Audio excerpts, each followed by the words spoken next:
Good evening. Welcome to the NROL-57 launch webcast. The Falcon 9 rocket carrying tonight's payload is live on your screen and currently awaiting liftoff from Space Launch Complex 4 East, or SLIC 4E, at Vandenberg Space Force Base in California, just about 8.5 minutes from now. Hi everyone, my name is Ronnie Foreman and I am a Senior Sales Manager here at SpaceX.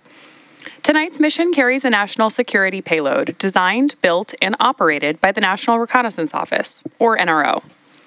This mission continues the NRO's cutting-edge capability of building and developing the U.S. government's largest satellite constellation in history, designed to deliver critical information that can only be obtained from the vantage point of space.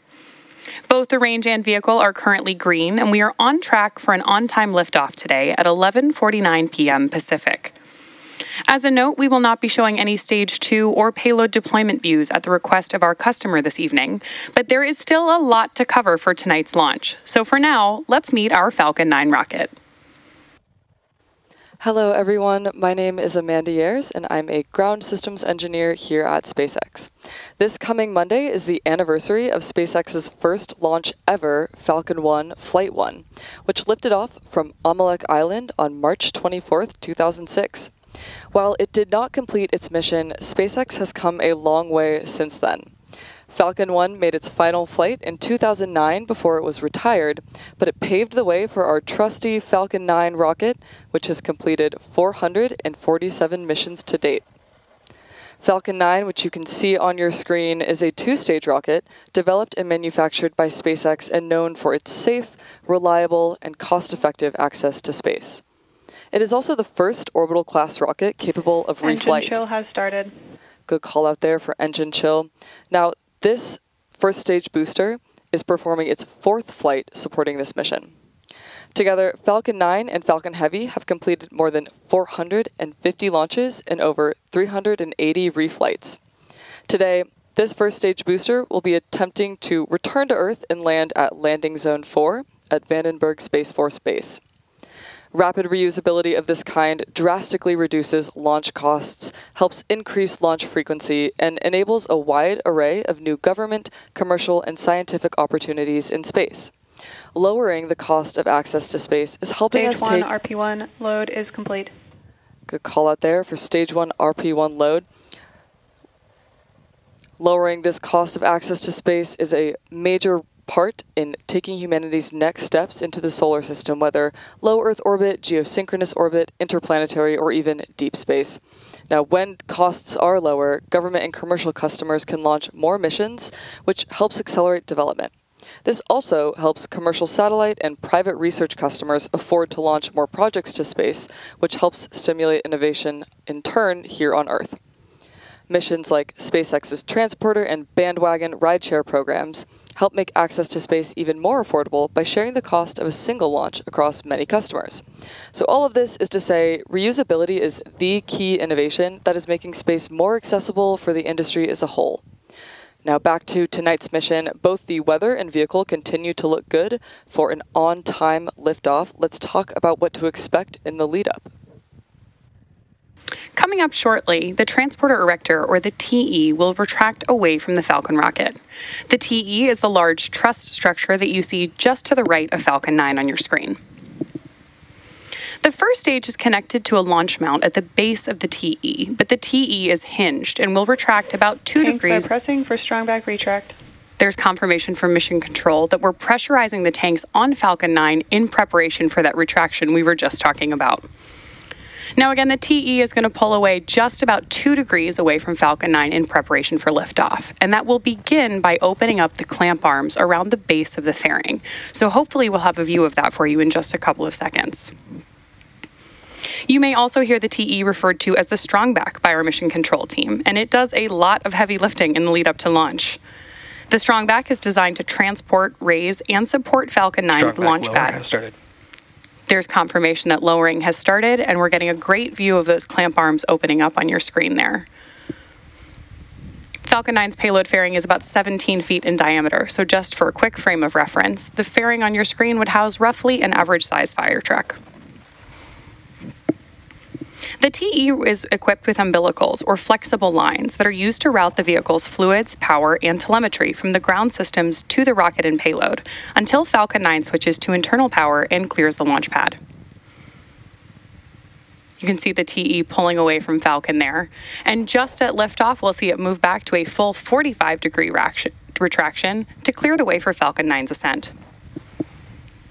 At this point in the countdown, both the first and second stages are nearly fully loaded with 1 million pounds of rocket-grade kerosene fuel and liquid oxygen. The first and second stages should finish propellant loading about a minute apart from each other. We're expecting the call-out for first stage completion at the T-3 minute mark, and the second stage call-out should be at T-2 minutes. As you may have noticed, there are white clouds forming around the vehicle on our launch pad right now. Those clouds are comprised of chilled gas from above the surface of the liquid oxygen tank that is vented overboard to maintain pressure in the tanks as needed. When that vented oxygen mixes with the warmer California coastal air, it condenses into clouds. Stage 1 LOX load complete. There's confirmation of Stage 1 liquid oxygen loading completion.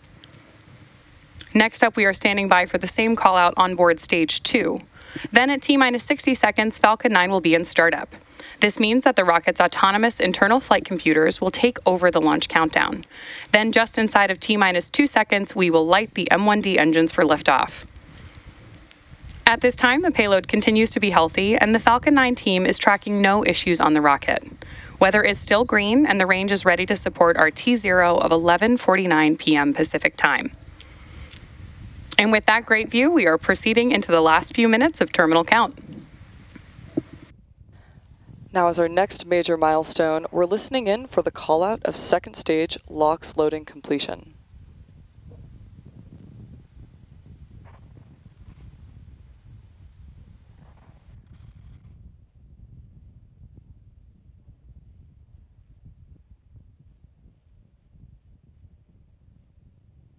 There you see a great view of those white clouds. Stage 2 LOX load complete. Great confirmation of Stage 2 LOX loading completion. So the first and second stages are now fully loaded with over 1 ground million. gas closeouts. Confirmation of gas closeouts beginning, and you may begin to see a noticeable increase in white cloud formation near the vehicle. This is the result of a nominal ground side process where the TE liquid oxygen feed line is vented down ahead of liftoff. And if you listen closely, you can actually hear the sound of that large line venting down on the launch pad. Standing by now for confirmation of Falcon 9 in startup at T-1 minute. Falcon 9 is in startup. At this point, the autonomous flight computers will take over the launch countdown, and stages 1 and 2 will pressurize for launch. Finally, we are awaiting the final go directive from the launch director.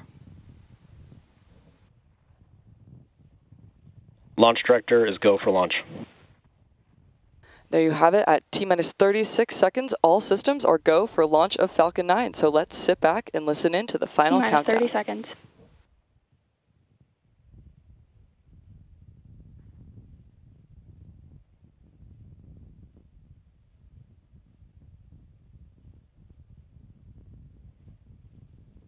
T-15 seconds. 10, 9, 8, 7, 6, 5, 4, 3, 2, 1. Ignition. Liftoff of the Falcon 9. Go SpaceX, go NROL-57.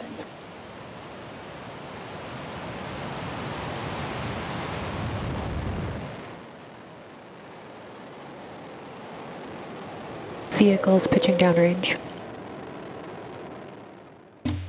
M1D chamber pressure is nominal.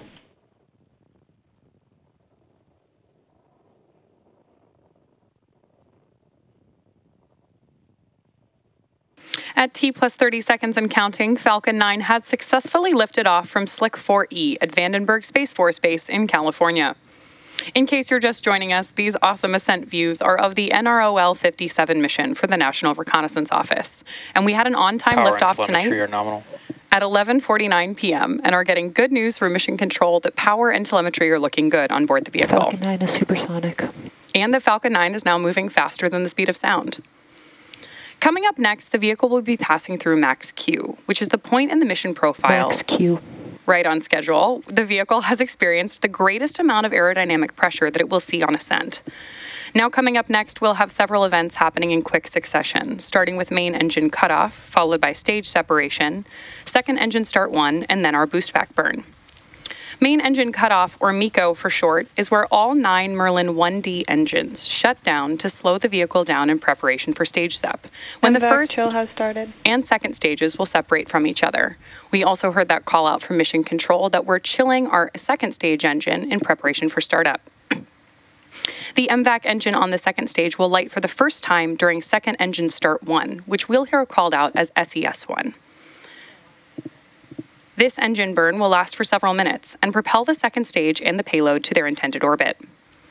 Our boost back burn will assist the first stage in returning to its recovery location at landing zone 4, also at Vandenberg Space Force Base.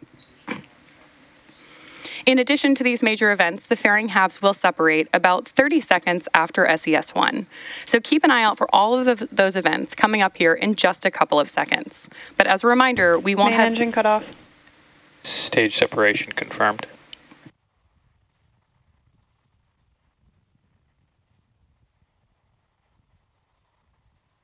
Stage 1 boost back startup.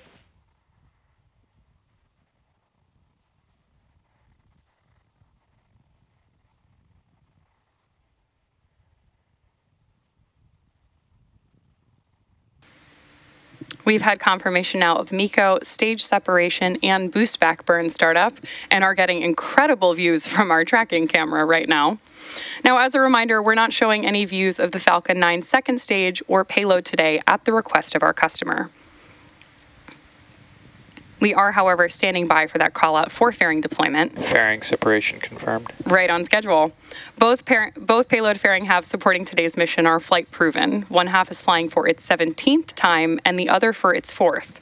We will, of course, be attempting to retrieve these fairing halves again today once they fall back to Earth with our recovery vessel Go Beyond. Stage 1 boost back shutdown. And we have confirmation of boost back burn shutdown.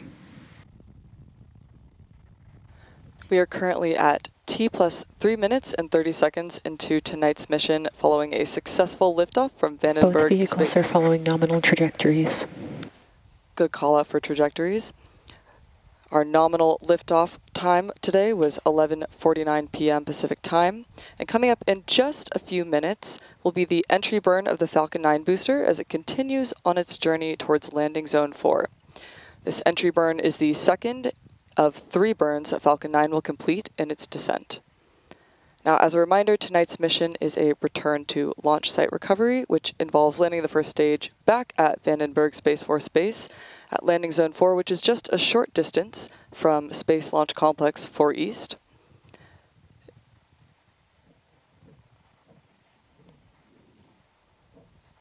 Now, to start the entry burn, we will relight 3 of the 9 Merlin M1D engines, which is similar to pumping the brakes to slow the vehicle down as it passes back into the Earth's atmosphere.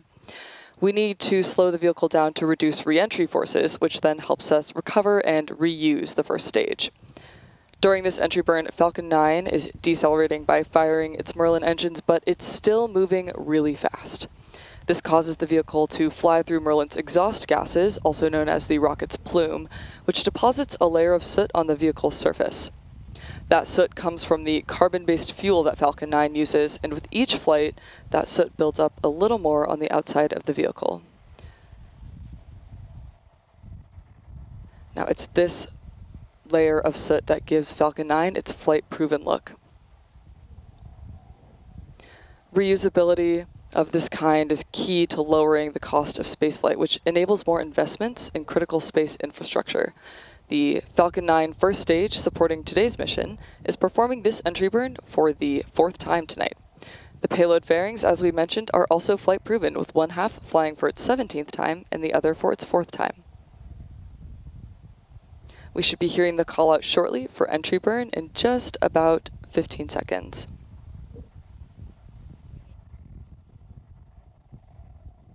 Now, as a reminder, we will not be sharing any views of our second stage this evening at the request of our customer, and we are currently awaiting views of that first stage on its descent. Stage 1, entry burn startup. Good confirmation there of entry burn startup. Now this is, again, a short burn, and it is designed to slow the vehicle down in preparation for its final landing burn.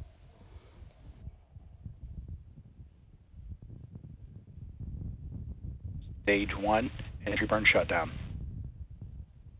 Now coming up next will be that first stage landing burn. Trajectory nominal. And on the way down, Falcon 9 is not only using the M1D engines, but also its 4 titanium grid fins at the top of the booster for stability and guidance. Stage 1, FTS is saved. Good call out there for FTS safe.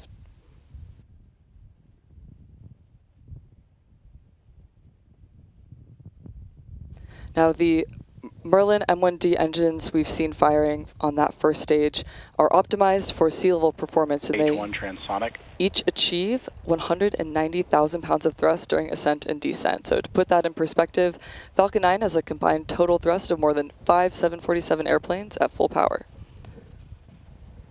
Stage 1, landing burn. Confirmation of landing burn startup. We are now waiting for Falcon 9 to land at landing zone 4. Again here, some absolutely stunning views. Keep an eye out for landing leg deployment just prior to touching down at landing zone 4.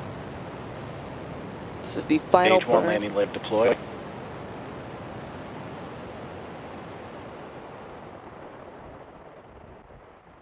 Stage 1, landing confirmed. And there you heard the call out for a successful landing of our Falcon 9 rocket. Stage 2 has entered terminal guidance. This was the 4th launch and landing for this first stage booster. As we've mentioned a few times, we won't be showing any Stage 2 or deployment views at the request of our customer today. So with that picture-perfect landing of the Falcon 9 booster, we'll be bringing our webcast to a close. We'd like to thank the NRO for entrusting us with today's mission, and we'd also like to thank the Range and Federal Aviation Administration for their support. If you're interested in more launch coverage, be sure to check out spacex.com/launches and follow @SpaceX on X for the most up-to-date information. Thanks for tuning in, and we'll see you again soon.